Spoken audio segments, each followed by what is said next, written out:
Hey, welcome to the virtual Appy Hour. Of course, this video won't be an hour long, but we know how busy everyone is, and you can't always make it to the Appy Hour that we have at 8 o'clock and then again at 3 o'clock. We have two choices, but again, realizing everyone's busy, got things going on, we thought we'd make a virtual version of it.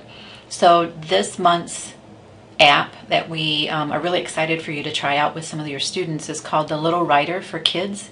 It looks like an apple with an A on it, so I'm just going to go ahead and open that. Has a little bit of snazzy music with it. Basically, it's a handwriting or finger writing app. And so, for example, if I go into the capital ABCs, you can see where the starting point is the hippo or whatever that face is. And I need to just tap and drag down. So you could do this with your students hand over hand. You wrote the letter A. And you could even go, let's see what shapes they have. Oh, a nice little arrow. Great job. And of course, we all want to see what happens when you do it wrong. So let's see what the next shape is.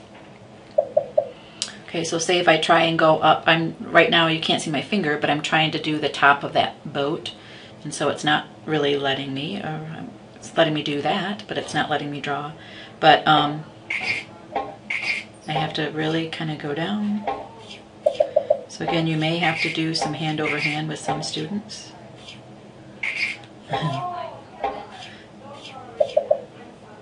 But hopefully the visual and the sound effects will be something that will be interesting for your students too. I'm going to go to the words, because what's fun is, you see, oops, not sure why it turned black. I have no idea why I changed the color, but I love it. So there's bat and bee and bird, and there's just tons of words in there, and you just spell out one letter at a time. But look what's kind of cool. It will actually capture, oops, how the student wrote the letter. It won't do it in the individual letters, but it does it in when the kids are writing words. So if I go kind of way out of there, you wrote the word. You could do a bug. Another thing that we were thinking about is you could even do a screen capture of the word. So a screen capture is the home button and the power button, right, up at the top, upper right.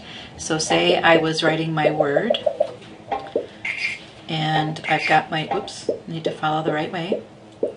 So there's my B. U. And the U.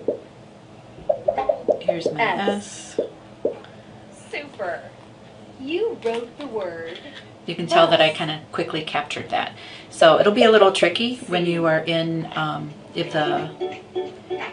the iPad's in a case, but kind of plan ahead for that. You don't have to take a picture every time, but maybe when they first start out, and then maybe a couple weeks after that, depending on how many times they've used it.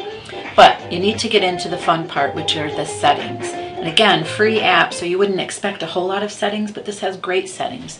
You can customize things. So I could turn the sound off, which I'm going to, because it's driving me a little bit crazy. The order type, you can have the letters and words be in random order or A through Z. But my favorite part is the customized items. So for customized items, and say I'm going into words, we can put your own words in there, the own word list. And let's see, I added a coinulator. You can see the coinulator here. I added that, and then it accepted a picture of a coinulator. So anyway, here's something that you could do is, on your iPad, you need to take pictures first.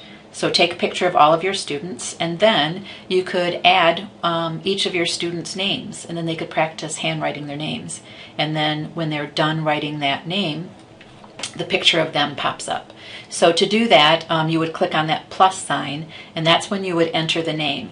Now, if I were to do it now, then the video would stop. For whatever reason, when you go into customization mode, it won't keep recording. Your iPad doesn't change, but the technology I'm using to make this virtual session kind of freaks out when you're doing custom stuff. But so I'm not going to show you, or it won't let me show you. But you click on the plus sign, and then you literally just type in your name, and then you have to record your the the name of the, so just say I typed in Gail, then I push the record button and I say the word Gail so that it will record my name, and then I add a picture to it. And then to get back, you would just go up to the upper left and you just kind of click on the back arrows. So on the addition page, I think it says back here, so we'd click on there. Now I'm here, I go to I would click customize, and then back into settings, and now I'm kind of back to where I was. And if I wanted to get out, I would tap on the done. But besides customize items, you could do customize sounds. And so, for example, there's a female voice reading all of these things, so you could change it to a male voice, having, if you have access to a male voice, a male in your room or bringing someone in. Another thing that you might want to change is the page swiping. So I believe you saw earlier when I was in here with the shapes, or in any of these, I can literally take my finger and drag and oops, and totally have it do that, or have it go to another shape. And so you may want to turn that off for your students. Yeah, see how I can kind of swipe through.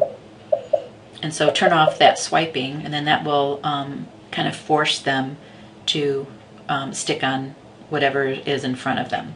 The drawback is that the words will be either random or in alphabetical order, and so when the word pops up, if that's not the word you want, you want their name, if you have swiping turned off, you're not going to be able to go forward and find their name. So keep that in mind. Anyway, that's it for the Little Writer app, and hope you find some students that can use that. And oh, you know what, by the way, let me get out of here. One of the things that, I'm going to turn off my air server. One of the things that you need to do with this is actually do an evaluation on this app. And if you do the evaluation on the app and then try it out with like three different times or 3 different students, however it works out for you in your class, then you can get the ticket to wear jeans one day. So we've passed out the rubric to everybody. If you need it, we can give it to you again. I believe Stephanie may be putting it in mailboxes. We can email it to you, whatever you want. But you are to look at the, try out the app and then see if there's a connection to your curriculum with it, the authenticity. So does the app represent an authentic learning environment? It's kind of what we're looking at. Is there good feedback to it? And I think this one does have pretty good feedback. So look through all of these, and for example, for curriculum connection, you could just circle this if you think it's a 2, for feedback, a 3, that kind of a thing, and then add up your points and down here, and see what you think, how this meets your needs in your classroom, and then let us know how many students or how many times you used it, and you'll be all set to be getting, you'll be on your way to be getting, to be able to wear jeans. Yay!